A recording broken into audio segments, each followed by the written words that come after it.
jiwa. Bukan bangun badannya, tapi jiwanya lebih dahulu. Kalau urun Tuhan yang kadang-kadang kalain. Tapi Pak Uronyo kok bisa mutahaw kuno? Bukan lain dorongan jiwanya. Tanpa ada dorongan daripada jiwa, gedanyo hantruk keno. Dia contoh orang yang sangat mencintai hartanya. Pak Uronyo manteng ya tahu harta, yang cinta kepada uang. Mantang na ahli tarekat yang masih mencintai uang, sehingga dalam 6 bulan sekali dalam kepre untuk laginya masih belum siap sedia untuk jak kena, masih membutuhkan uang. Itu artinya orang yang sangat mencintai uang.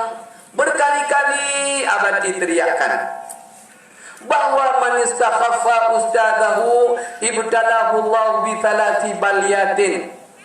3 bala diberikan oleh Allah kepada orang yang tidak memperdulikan ustadznya, gurunya. Jangan harap, jangan anggap abadi sebagai guru. Cuma abadi sambung lidah, sambung perjuangan, sebagaimana yang kagak jelaskan oleh Abrar daripada almarhum Abu. Yang juga almarhum Abu dihajikan oleh yang mulia Ibu Mariati. Makanya kami tidak lupa kepada jasa terhadap orang tua kami. Jiwa yang perlu menyutak di jiwa dan yang mantan cinta kepada harta. Ingat 3 bala. Yang pertama, yarfa'ullahul barakata min kasbihi. Usaha dan yang banyak. Dah buka kedai, Allah cabut keberkatan toko kita. Tamukat orang nyomboh, tamukat bakano kata maupun tamukat di kudai di tempat jamannya. Allah cabut keberkatan, tiada artinya. Tunggu kemalangan, tunggu kerugian pada satu saat. Yang kedua, nasiyallahu ilmahu, gebudua oleh Allah ilmu yang kamu demeng barangkali 3 2 kak melalui goreng. Dan yang ketiga yang sangat parah tiada lain, itulah yakhruju minad dunya bighairi iman, akan terbit daripada dunia dengan tidak membawa iman. Berarti gedanya baru kena ibadat. Kalau wati huruf sakratul maut, gedanya tidak ditemani oleh iman. Coba iya berarti.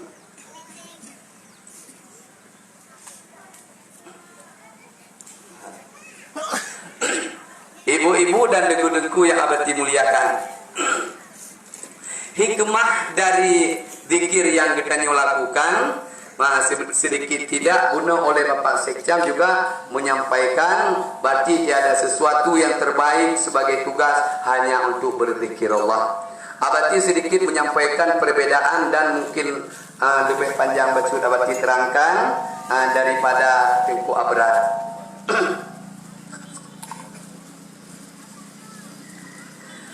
Uronyo kan dikir teribe. Pucit dikir berarti dikir banyak ribunya. Berarti lebih dari teribe lah. Karena di dalam pelajaran suluk itu adalah satu sarana untuk memperdalamkan ilmu tasawufnya. Bagi ahli tarekat kalau tidak suluk hanya kelas 1 saja. Kalau sudah suluk 3 hari 3 malam naik kelas 1. Tambah 3 hari 3 malam naik kelas berikutnya. Tambah 3 hari 3 malam naik kelas berikutnya. Sampai 17 buah mata pelajaran di dalam ilmu tasawuf atau di dalam pelajaran menempuh menuju kepada Allah. Tanpa suluk kita hanya mengerti menyebut nama Allah di dalam hati saja, sebagaimana kau jelaskan hadis buno, ya Ali aghmid aineka, pejam 2 matamu, gampet 2 bibi gata, jungkat lidahmu, katakan Allah. Itu saja. Kalau tidak suluk sampai mati, melihat pelajaran yang mendem. Dan di antara pelajaran ada khatam.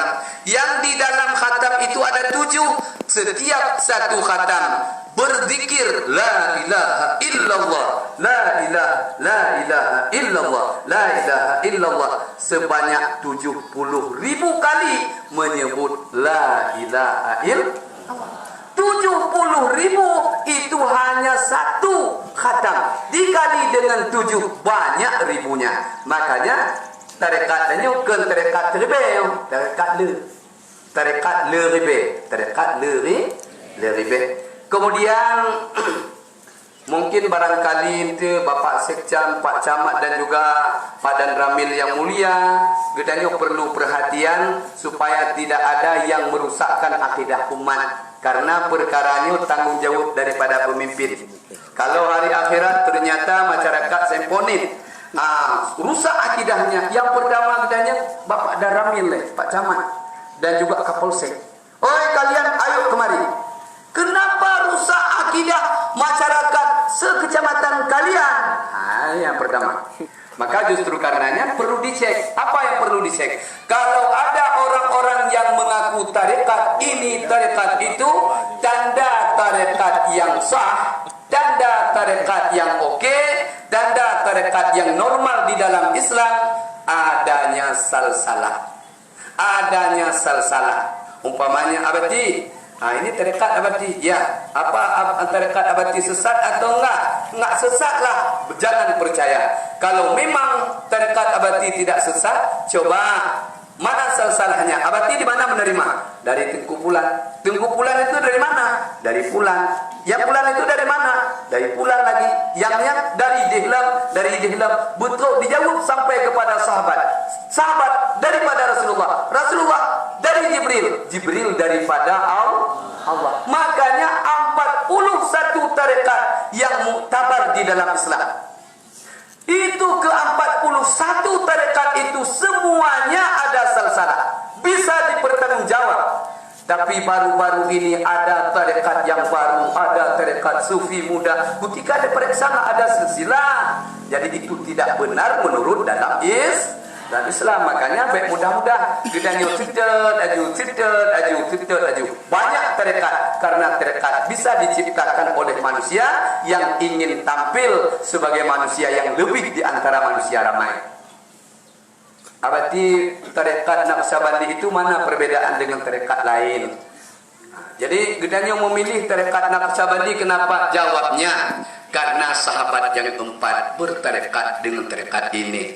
Coba fa bi khalifataihi man itamar huma Abu Bakr wa ba'dahu Umar. Dua khalifah yang mulia kagak angkat pun Abu Bakar, kedua Umar ni bak sahabat. Ba'dahuma Utsman wa ba'dahu Ali wa kullu ma dunillahu fakhrul jali. Utsman Ali dilikut nyangkop nyan dua. Bandung Mursyid yang izin megah nyata. Jadi 4 khulafaur rasyidin mereka bertarekat dengan tarekat asrari nama ketika itu, atau tarekat sir yang disebut dibaca di dalam hati dan tak terdengar oleh telinga, atau ketika itu disebut dengan tarekat ihrari atau ahrari. Apa mana ihrari atau ahrari? Pembakar. Apa yang dibakar? Orang yang berzikir dengan itu terbakar seluruh sifat-sifat yang tercela di dalam hati. Kalau gedanyo ingin tak kemempuano, hawa, nafsu, dunia, setan, iblis, penyakit ujuk, semua ria tekabo, ayo rame-rame mengamalkan tarekat Naqsyabandi. Kemudian imam yang 4, Imam Syafi'i, Imam Maliki, Imam Hambali dan juga Imam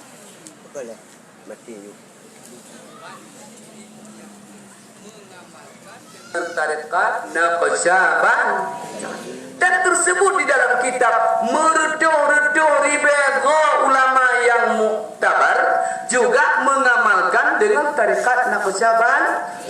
Jadi mau pilih apa lagi? Menyukan ulama yang tertidur, salam yang mesti tertidur. Makanya diharap oleh Sekjam Bedong bahwa gedanya bejo di ngedengku. Maka gedanya menyoji ngedengku taban lagi gedanya di dengan lampu. Maklum gedanya menyoji dengan lampu, gedanya berada di dalam kegelapan. Tak tahu halal sah dan batal, dan tak tahu jalan ke surga, dan juga masih samar jalan masuk dalam neraka. Itulah perlunya gedanya guru. Makanya dengan nagure karena diterangkan oleh Abi Dubir, ar-rafiq tsumma tariq, cari teman dulu, kemudian baru gedanya berjalan. Jadi di antara yang kalau yang katibuk tak tu menangkan yang kerja kata ki orang yang duduk di ke letak pahala orang yang duduk di ke baik waktu sembahyang Jumaat maupun waktu itu wajib paken, karena tidak ada contoh yang jalan lalu lalang kian kemari terpaksa duduk dan sabar. Tapi menyota duduk di likut budak go tak di rumah jijak go ke tak cino. Ye pak kai dah go. Pak kami yang ikat tak cik. Itu namanya hanyut nahudu ma'al khaidin, kamu menebut orang kami. Jadi kalau ikut memang benar kan buka si ijazah oleh Abu Taufik waktu abadi atau yang perlu kopi kadir jadiku kan tinggal yang bersabar, yang tidak sabar yang berat dengan kopi lebih perlu kopi daripada dengan apa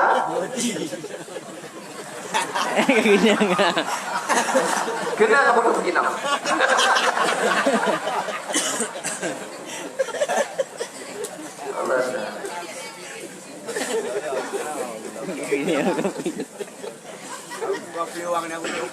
Bapak Sekjam, Pak Daramil, seluruh tokoh masyarakat dan seluruh para jamaah yang abadi muliakan. Kenapa gedenya beramal terdekat Naqsyabandi? Jawabnya, inilah jalan wabah Allah. Jalan wabah Allah. Gepedah oleh Rasulullah SAW, gepedah tersebut dalam kitab. Fasalikut tariqi dzikri ila Allah Ta'ala kattairil majadi ila maqsil qarib.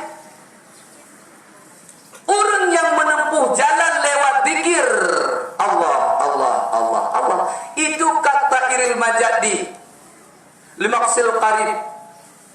Saban lagi dicim yang sungguh-sungguh dan terbang ia rupanya kepada maqasil qarib, yang dituju itu dekat. Ini dicim. Nah dicim yang jemot. Nah dicim mana jemot? Dicim yang hana jemot dari bak kayanya untuk kena piu. Olehnya dipel kena dipiu. Ipel kena dipiu. Inginnya ke ujung sana lambat. Orang yang menempuh jalan kepada Allah lewat tarekat zikir ini kata iril majadi, seperti burung yang tunggu-tunggu penerbangannya, dan yang dituju itu dekat, yang dituju ke menjauh lagi dicip dipo hanai piu-piu. Kira-kira abadi tanya bagah tu mana? Bagah tu yang kita tuju kepada Allah itu jauh. Maka justru karena itu kita perlu bagaikan burung gunung. Jadi tidak dia baji dan nyoba tempat yang tertujunya. Tidak dia ban bagah saja bagah kau. Ini caranya, perbandingannya orang melalui tarekat zikir. Khususkan saja untuk lebih maklum, orang yang mengamalkan tarekat Naqsyabandi, dia pergi pulang menemui Allah bagaikan satu burung yang sangat kuat, yang sangat tumbuh dekat dan dipelaju kepada tempat yang dekat. Itu jelas sangat dekat. Kemudian fasalikut tariqi ghairi dzikri min sairil ibadati kal maq'adi ma'abudil maqsud. Orang yang jak kepada Allah, ulun tuan tanya gile, nyau tanya tengok apa ibu, tengok berjalan apa tengok dua. Sedang berjalan menuju kepada Allah. Toto yang katut bak tempat tengok terus laju. Nak dengar? Pada katuk tipulan bin pulan telah berpulang ke rahmatullah. Sudah sampai waktunya berangkat. Dalam doa baik bagah dia dengar ele. Ibu Mariati sudah berpulang ke rahmatullah. Hanya baik dia dengar ele. Nak dengar? Sebab kedanya mendeng butuh untuk kebersamaan dan untuk bantu Aceh dah. Saya bakal Aceh. Dan menanti lagi doakan penuh oleh Tugu Abrar supaya iaitu gure-gure dia baik menghadapi. Apa dia masalah? Meninggal masalah ada masalah. Awal yang wadron jeut abadi duduk hana masalah. Ada kala terbalik, abati duduk awal warung hana masalah. Dah bekerja dah abati. Ikhlas saja. Abati hidup bekerja mudah fil lagi hancur. Lagi hancur.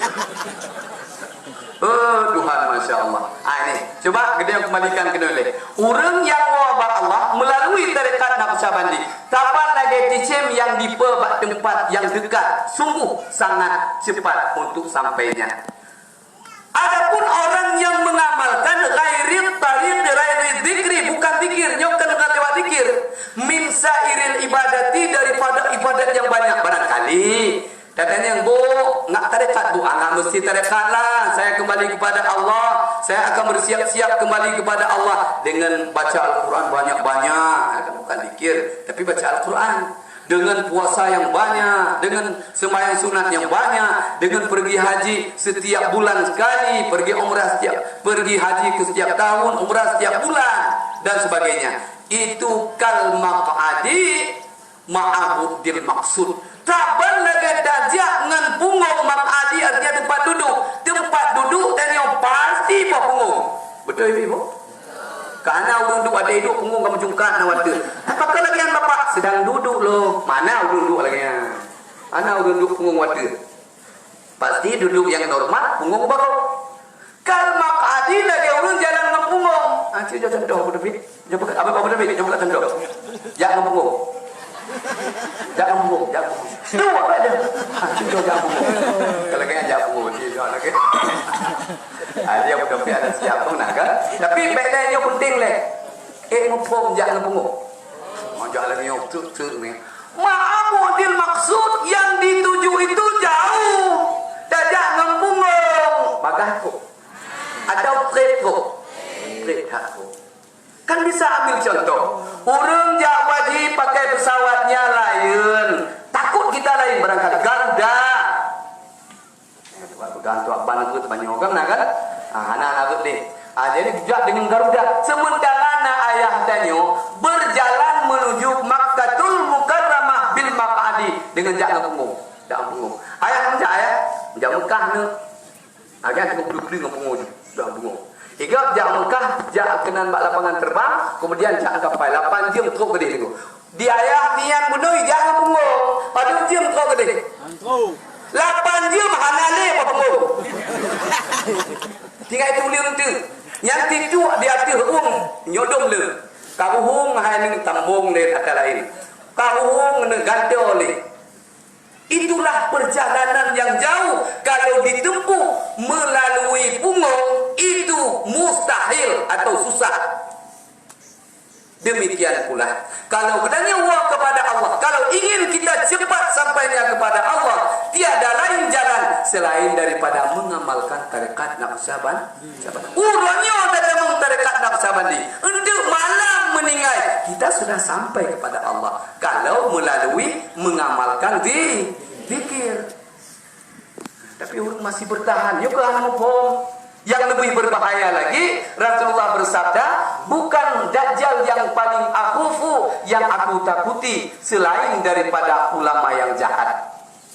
Ulama yang jahat itu lebih saya takuti ketimbang daripada Dajjal. Siapa itu? Kenapa itu? Ulama jahat dia ada mimbar. Di pukul Jumat itu, di pukul apa?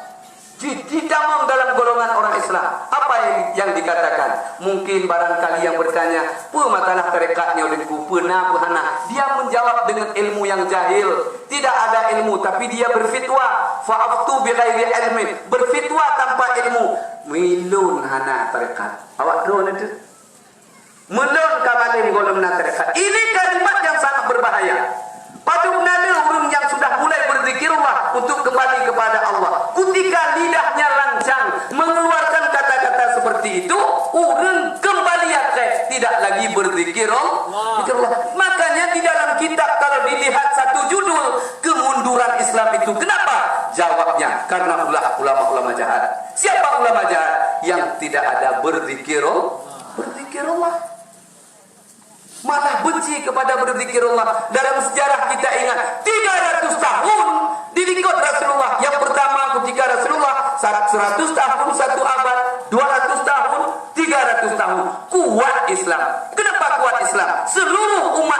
ketika itu belum ada ulama jahat, semua mengamalkan zikir, akhirnya jiwanya kuat.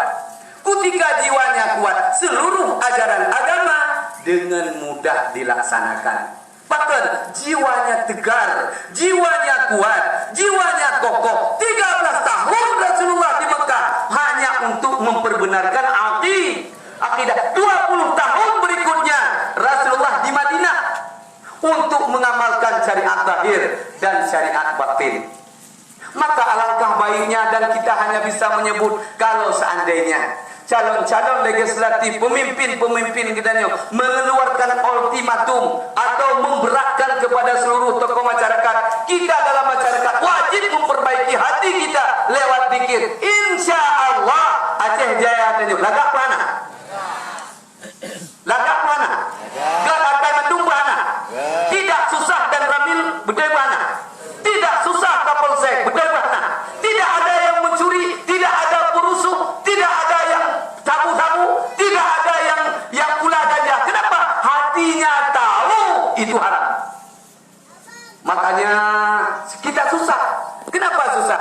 Yang memimpin negara kita secara umum bukan di Aceh Jaya, dipimpin oleh orang-orang yang cerdas, sementara tidak benar karena hatinya tidak ada zikirullah. Insya Allah Nanggro dan Nyonyo Aceh Jaya khususnya, insya Allah akan baik kalau seandainya seluruh rakyatnya, lebih tokoh-tokoh masyarakatnya akan baik hatinya. Dengan berarti baik, wa inna likulli syai'in siqala wa inna siqalatal qulubi dzikrullah. Bagi tiap-tiap sesuatu ada alat pembersih, tapi sesungguhnya untuk membersihkan hati adalah zikir. Pembersih halaman ada sapu lidi, pembersih di dalam rumah ada yang pelnya, pembersih cermin beda, pembersih pinggan beda. Tapi ingat, sesungguhnya untuk alat membersihkan hati itulah zikirullah.